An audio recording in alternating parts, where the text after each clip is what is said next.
Nom du Père, du Fils et du Saint-Esprit, ainsi soit-il. C'est juste une très courte parole. Juste en regardant autour, je papillonne du regard en regardant les papillons.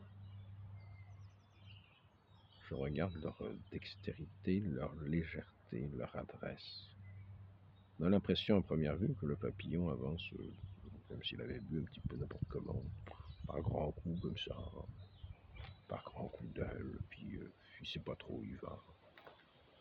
Mais si vous regardez plus en détail, si vous vous attachez à regarder un petit peu attentivement le papillon, surtout au milieu des hautes herbes, vous aurez la surprise de voir que avec ses ailes qui semblent si maladroites, il vous passe à travers tous les brins d'herbe comme un champion de slalom géant sans toucher un brin d'herbe.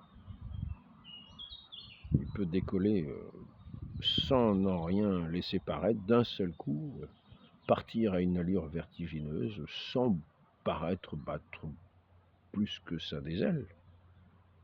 Et puis alors, le sommet, c'est le ballet. Le ballet, c'est pas un coup de balai, non, c'est vraiment une danse. Vous regardez les patineurs aux Jeux Olympiques, ils font pas mieux que les papillons. Tout à l'heure, je regardais un couple de papillons qui voltigeaient. On voit pas ma main. Ils se suivaient avec une précision une nouvelle fois, mais en même temps faisant comme une figure, des figures incroyables. Et ça m'est arrivé de voir comme un essaim de papillons, une fois, où tous les papillons étaient en train de voler quasiment à 1 centimètre derrière le papillon qui précédait. C'était un essaim comme ça, dans une danse incroyable. Et donc tout ça pour nous montrer que si on y réfléchit un petit peu, la précision du papillon dans son vol me paraît aussi précise que l'ingénieur qui fait des tablettes, comment dire, dont je me sers pour envoyer des vidéos. C'est la même précision, c'est pas moins précis, c'est tout simplement la précision même. L'ingénieur peut faire des erreurs de calcul peut-être. Si vous regardez les plantes, la précision aussi dans le dessin des plantes, la précision dans la façon dont elles sortent quelquefois. Quelquefois vous avez certains types de fleurs qui vont éclore tout en même temps. Vous le remarquez, par exemple, les fleurs qui sont faciles à remarquer, ce sont les... Je ne me souviens plus comment ça s'appelle, c'est les premières qu'on voit, les jonquilles.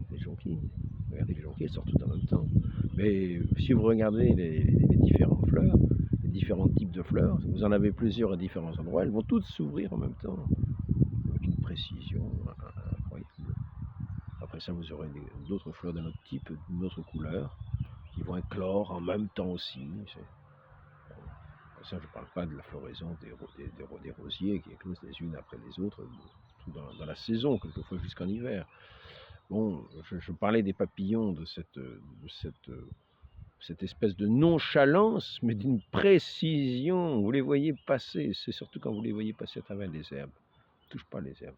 Si vous avez des hautes herbes, regardez comment ils passent. Comment ils passent entre les branches, comment ils passent...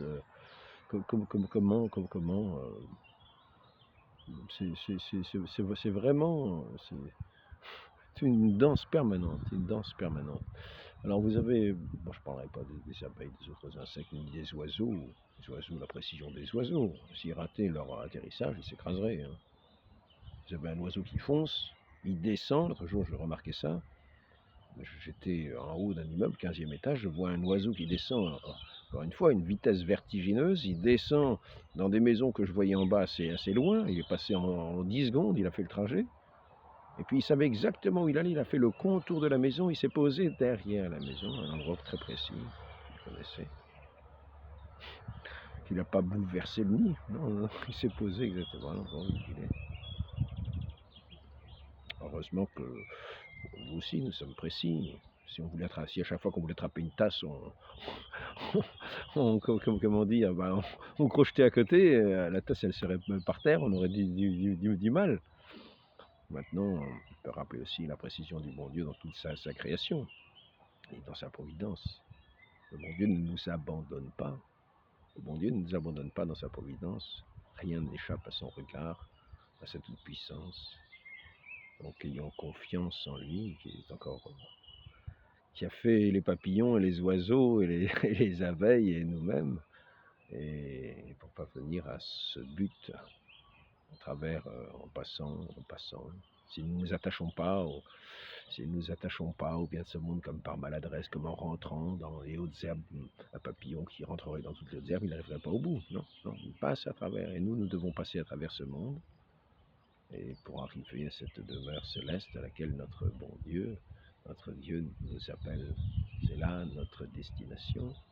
Et notre Dieu n'est pas moins précis que nous pour nous conduire, pour nous mener. Il n'est pas moins puissant, il n'est pas moins sa raison, son intelligence n'est pas moins puissante, n'est pas moins précise que celle des ingénieurs qui font des tablettes. Par conséquent, ayons grande foi, grande confiance, surtout lorsque nous considérons certains miracles. Je peux vous en lire un si vous voulez, pour voir aussi la façon dont notre Dieu est capable d'agir. Juste, il n'y a pas de pause sur cet engin, donc ici, état de maladie, extrême faiblesse. Moi, je vais peut-être en lire un. Tuberculose généralisée, Gabrielle Durand. La malade est conduite à Lourdes en août 1907. Elle revient dans le même état. En octobre apparaît une coxalgie nettement caractérisée à gauche. La malade est placée dans un appareil plâtré prenant tout le corps. Transportée à l'hôpital de Pau en décembre, apparaît une péritonite tuberculeuse. En juin 1908, symptômes de méningite tuberculose avec délire. Août, on la transporte à Lourdes pour la deuxième fois avec le certificat de médecin-chef de l'hôpital. Tuberculose pulmonaire osseuse, mal de pote, coxalgie qui l'immobilise depuis de longs mois dans des gouttières de bonnet. Hémoptysie fréquente, état fébrile constant. Le 5e jour de pèlerinage, un dimanche, pendant la procession, la malade peut se soulever. Elle ressent une vive douleur dans le dos et retombe épuisée. Elle reste presque sans connaissance jusqu'au lendemain 10 heures. C'est alors qu'on la plongea dans l'eau des piscines et que la guérison fut subite. J'éprouvais des douleurs atroces, dit-elle. Il me sembla que mon corps était broyé. Je vis ma jambe déviée par la coxalgie se retourner et reprendre la position normale. Folle de joie, je me sentis subitement débarrassé de toutes mes souffrances. Je me mis à marcher dans la piscine.